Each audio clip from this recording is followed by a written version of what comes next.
Olá, amigos, olá, amigas. Estamos iniciando o nosso Economia e Desenvolvimento desta semana. Porto Alegre está mudando e Porto Alegre está se transformando, né? E eu que vim de Uruguai lá em 1967, de lá para cá, claro, Porto Alegre ficou totalmente transformado. Hoje é uma grande metrópole.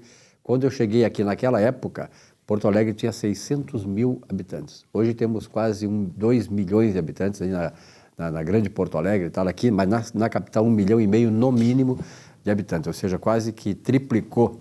Isso trouxe uma série de problemas, naturalmente, na questão da urbanização, o processo todo é muito complicado, etc. e tal.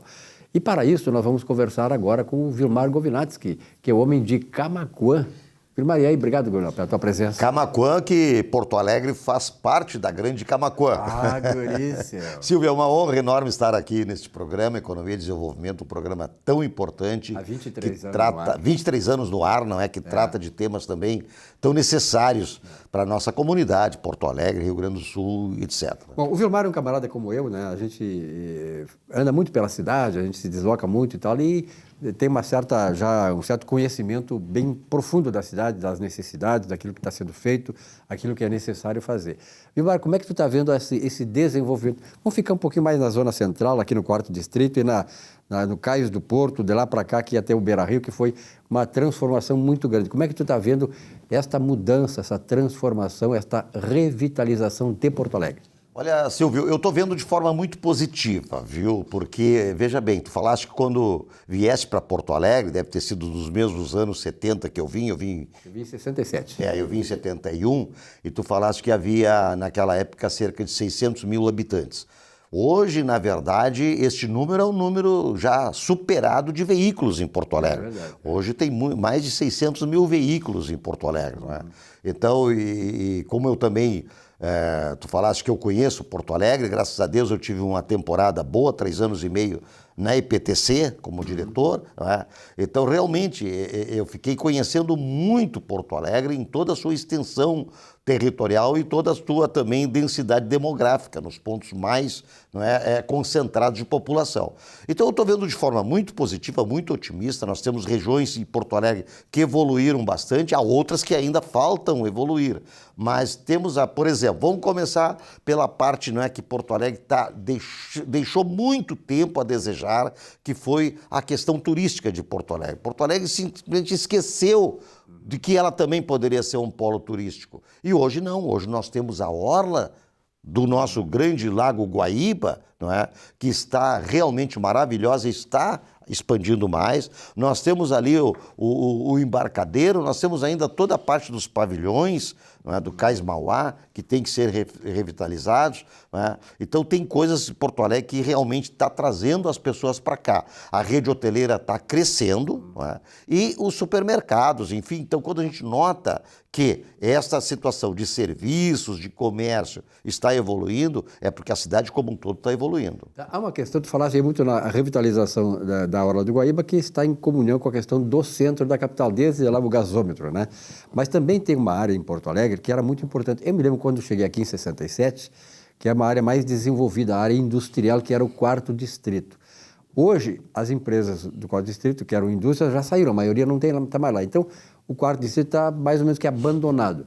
Como é que tu pensa esta revitalização do 4º Distrito? Muito bem lembrado o 4º Distrito, Silvio, porque exatamente o 4º Distrito havia grandes empresas, havia assim, era metalúrgicas, era louças, eram oficinas mecânicas de alta qualidade, etc. E lá pela Santos ele ficou abandonado. O que temos hoje lá? Nós temos um trabalho muito forte nesta área, principalmente mecânica. Ainda existem grandes oficinas, existem também ali grandes empresas que fazem manutenção de bombas, né, de recalque d'água e outros equipamentos mais. Eu entendo que o 4º Distrito, para ser revitalizado, a primeira medida que tem que ser tomada é o repovoamento do 4º Distrito. O 4º Distrito era uma região povoada. Eu havia, inclusive, parentes meus, um primo do meu pai, que morava na Travessa Venezuela, bem próximo onde havia ali a indústria Renner, aquela de confecções, que agora tem o DC Navegantes. era povoada, eu tinha colegas de aula que moravam no 4º distrito. Qualquer região, para ter revitalização, para ter vida, tem que ter gente morando. Então, a revitalização do 4º distrito tem que passar necessariamente por um plano de repovoamento. Nós já temos ali o Fiatesse, ali na São Pedro, com, se não me engano, é a Santos Dumont, já com prédio comercial, com prédio residencial. É isso que precisa. O que traz vida é o povoamento, são as pessoas residindo no local. Com isso vai ter mais segurança, com isso vai ter mais circulação e com isso vão ter mais serviços e comércio. Agora tem que também tratar, não sei como é que a prefeitura vai resolver, aquela questão daquele povo que mora ali naquele conjunto habitacional que foi feito lá, que lá no começo era muito bonitinho, mas hoje está completamente, parece uma Cuba ali, né? Tu vê Cuba, a parte de Havana, por exemplo, que é comunista lá, é completamente, está destroçado. Aquilo ali é muito ruim, do ponto de vista até de visual, né? de apresentação de cartão postal da cidade. Exatamente. Aquilo vai ser muito complicado, né? Muito complicado. Inclusive, tem uma rua ali, a Rua Paraíba, que era uma das ruas que se comparava a Gonçalo de Carvalho em termos de arborização. É verdade. Era linda, a rua linda, maravilhosa. E com aquela situação do pessoal, que são trabalhadores, vamos colocar assim, são trabalhadores que residem ali, eu passo por ali frequentemente, tu também passa por ali frequentemente. Tem ali os estudos da RDC TV, exatamente, na Rua Paraíba. Então, o que eu vejo? Eu vejo que são pessoas, são trabalhadores, que são com reciclagem, mas só que este produto, a reciclagem, vamos colocar assim, em termos de palavra, daquela que nós sabemos, conhecemos o que é, da onde vem a reciclagem? Vem do lixo. O lixo é coletado e depois ele é separado e aproveitado. Maravilhoso, ninguém é contra isso, muito pelo contrário. Todo mundo é a favor disso, só que virou um lixão. Essa é a verdade. Então, aquela parte da Voluntários da Pátria, onde desemboca a Rua Paraíba, é horrível de olhar aquilo ali porque virou um lixão. Tem que fazer alguma coisa nesse sentido. Ou organiza, ou revitaliza aquele núcleo residencial, ou faz algum outro tipo de remanejamento, enfim, São coisas que eu estou colocando aqui sem nenhuma responsabilidade, óbvio. Isso compete ao poder público municipal. Mas do jeito que está, realmente não recomenda e estraga até a própria entrada da cidade, porque tem o PIEC. O PIEC é o Plano Integrado de Entrada da Cidade, que é um projeto de 20 anos. Que é justamente o que fazer? O alargamento da Voluntários da Pátria, fazer com que a própria Castelo Branco seja um pouco aliviada do tráfego intenso, e revitalização, emendando lá com a parte lá onde está o estádio do teu imortal lá do Grêmio.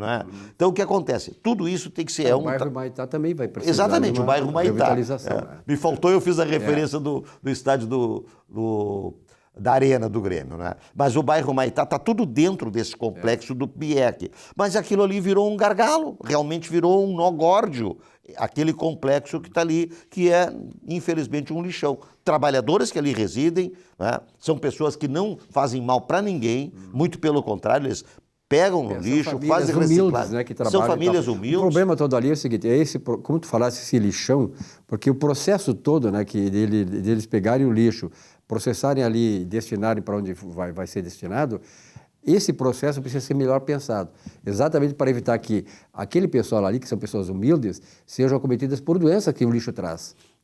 Então, é uma coisa realmente muito difícil, vai ser complicado, complexo a prefeitura fazer aquilo, mas eu acho que não tem saída, inclusive, o fato de ter a necessidade de fazer um remanejamento naquelas casas. Porque aquelas casas, se tu observar bem, elas estão completamente demolidas já. Sim. Elas foram muito judiadas, não foram preservadas, não tiver manutenção e tal. Então, eu acho que o remanejo daquilo ali é uma coisa que não vai fugir disso. Tem outras coisas que tem que remanejar também, Silvio. Eu não posso admitir que a rodoviária de Porto Alegre seja um gargalo da entrada e da saída da cidade. Sempre foi. Sempre foi.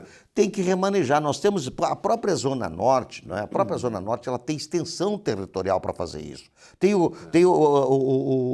Pode fazer a conexão com a própria Transurb ali, O metrô de superfície que nós temos.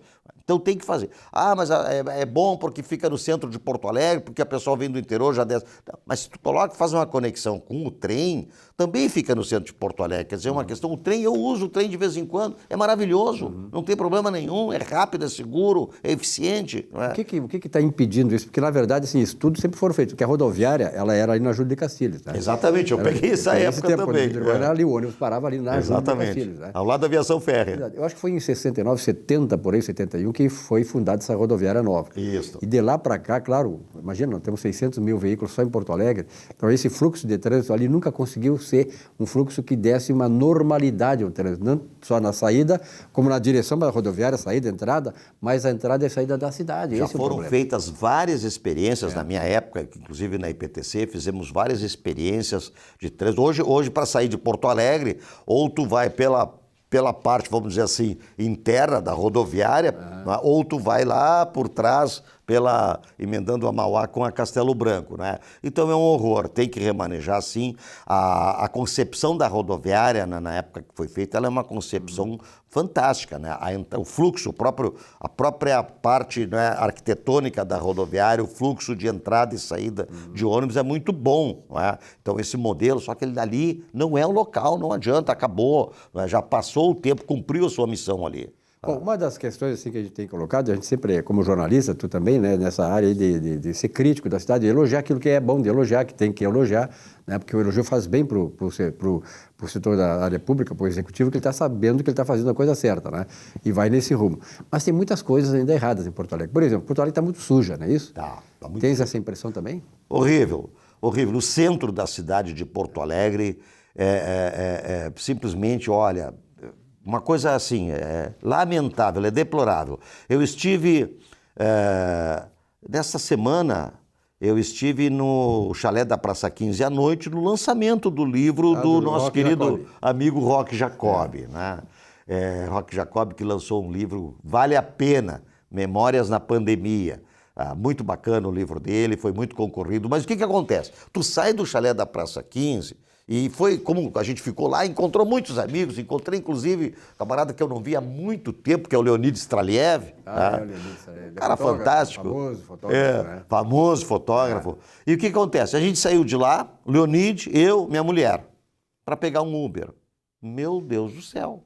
Tu não tem como, tu não tem segurança nenhuma, não tem iluminação, não tem nada. Tu sai do chalé da Praça 15, vai ali para a Praça Parobé, depois onde continua a Marechal Floriano, tu fica à mercê de uma situação de risco. De gangues, né? Tem gangues lá. E de dia também, quer dizer, Porto Alegre, no centro de Porto Alegre, tanto de dia quanto de noite, tá?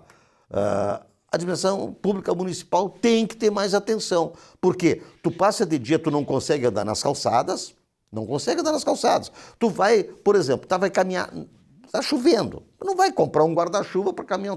Então tu vai utilizar as marquises. Não pode usar as marquises para te proteger da chuva. Por quê? Porque está cheio de camelôs vendendo. Então, é deles aquilo ali. Se apropriaram do local. Se apropriaram do local. E ali tem uma loja que está pagando empregado, está pagando contribuição previdenciária, está recolhendo todos os retorno. O pessoal às vezes não quer nem. Está concorrendo com uma loja que está pagando aluguel, luz, água, tudo direitinho, impostos. Não é? Então, essa parte do centro de Porto Alegre está horrível. É a nossa mancha que nós temos em Porto Alegre hoje, que eu coloco como número 1, é o centro da cidade. Tanto de dia quanto de noite. Tu tens uma empresa que trabalha na área de manutenção de prédios, é isso, né? Como é o nome da empresa? IES. Instalação e Engenharia de Soluções. Tá. Esse é um mercado assim também de muito crescimento na cidade. Esse processo todo de urbanização da cidade. Hoje os prédios estão, a maioria deles, claro, que está envelhecendo, precisa de manutenção e tal. É um mercado muito interessante, né, Gilmar? Muito, muito interessante, não é? Não só do ponto de vista da empresa em si, mas do ponto de vista do administrador do condomínio. O síndico, vamos colocar assim, o síndico. O que acontece? Os condomínios hoje eles estão mais complexos do que antigamente. Eu já fui síndico 3 vezes, né? Então, na época que, primeiro edifício que eu fui síndico, lá em 1976, nós tínhamos o quê? Era um elevador, uma monitoria que acendia todos os andares, tudo eletromecânica, um interfone, uma bomba de recalque d'água, acabou, não tinha mais nada. Tá? Hoje não, hoje tem CFTV, tem cerca elétrica, tem portaria, tem muito mais coisa, tem questão de negócio de incêndio, né, sistemas de proteção contra incêndios, PPCs, etc. que a empresa faz? A empresa faz um contrato de manutenção com o condomínio, né, arrolando todos os itens que o condomínio coloca dentro desse contrato, no escopo do contrato, e a partir de então, todo o serviço é por conta da empresa. E não importa o horário. Tá? 24 horas. 24 horas. Deu problema lá, 3h45, madrugada, num sábado, chovendo, e o portão trancou. Ficou bloqueado e aí deu problema, óbvio, né? De segurança, de passagem dos veículos e tal. Não tem problema nenhum. Imediatamente, o plantonista, a equipe técnica da IES vai estar lá presente resolvendo o problema do portão. Tá? Então, isso vale para 99% dos itens do condomínio. A única coisa que a gente não pega, porque é o serviço mais especializado, é elevador, tá? Elevador, sistema de gás, é um serviço, mas são basicamente esses dois itens. Todos os demais itens estão abarcados dentro deste contrato. Então, o síndico não tem mais problema, né? Aquela história assim, o cara vai lá consertar o problema lá da CFTV e estragou o problema da interfonia. Aí joga a culpa para o outro joga a culpa para o um. Não, aqui está tudo dentro. Está no contrato todo, integrado. Né? E dividindo o valor do contrato pelo número de condôminos, sai uma mixaria para cada um. É uma garantia, uma segurança para o pessoal, né? Essa questão que tu colocaste aí, de repente o cara está querendo sair com o carro, vai à luz, né? Aí estragou lá o botão para acionar mecanicamente o botão. Aconteceu no meu prédio essa semana aí. Aí os caras ficaram presos lá dentro. Exatamente. Não podia sair, não podia entrar. Então é uma coisa interessante o síndico pensar isso, né? Porque na verdade é um seguro contra essas coisas que não se sabe que hora vão acontecer, se vão acontecer. É porque o síndico tem muita responsabilidade. O síndico, na verdade, tem responsabilidade, inclusive, civil e criminal. Né? Então, para ele ter uma empresa que assuma todo esse trabalho, que é de responsabilidade. Um alívio para ele e para todo mundo, né? Para todo mundo, não tem Vilmar, e também a IES, ela trabalha na área de comércio, indústria também, ou é só residencial? Não, ela trabalha na área de comércio também. Inclusive, uma das nossas contratantes é a Unimed. Nós atendemos a Unimed, né? Todas as unidades de Porto Alegre, mais Gravataí, mais Cachoeirinha e Iguaíba. Então, na área comercial, né? Farmácias, edifícios que têm escritórios, etc., também atendemos tudo. Tudo que tiver na área mecânica, eletromecânica, eletrônica, elétrica, hidráulica, nós atendemos. Abraça todos. Todos. Tu é administrador também, né? Administrador e... Não, eu sou técnico de contabilidade, né? Engenheiro eletrônico e advogado. Ô, Vilmar, outra coisa, porque na verdade a empresa, como a empresa, a IES, ela tem todo esse trabalho, é muito bem complexo, agrega muitos serviços e tal, né? Mas tem algum plano assim de entrar num outro mercado, a IES, ou não? Sim, porque hoje, por exemplo, eu já atendo a área jurídica de condomínios, por exemplo. Reforma de convenções, reformas de regimentos internos, etc. Né? Então, a intenção é realmente entrar na área de administração do condomínio, que é mais um braço de auxílio ao síndico, não é? Que é aquela questão toda de cuidar de todas as contas, as cobranças, os pagamentos, né? E também toda a questão legal do condomínio. Tem muitas questões, como eu disse, o síndico ele é responsável civil, ele responde, né? Responde objetivamente. Civil e criminal. Né? Então, por exemplo, a questão de prevenção de incêndio, né? É responsabilidade do síndico, ele tem que estar com tudo em dia. Os vencimentos, as mangueiras de incêndio, os extintores de incêndio, não pode passar do prazo de validade. Se passar do prazo de validade e der um sinistro, ele vai responder. Não é? Então, o próprio seguro do condomínio, não o seguro da unidade que é privativa, mas o seguro do condomínio, é responsabilidade dele. Se ele não fizer o seguro, se o seguro vencer e acontecer um sinistro, ele vai ter que pagar do bolso dele. Imagina! O cara está trabalhando de graça, ele vai ter que pagar do bolso dele alguma coisa que acontecer por falta de atenção dele. Então a gente quer entrar nessa parte também, vai entrar. E é importante isso que tu coloca, essa questão do síndico, né? Porque os condomínios têm que cada vez mais escolherem síndicos, né? Que tenham uma certa sensibilidade, uma certa experiência, né?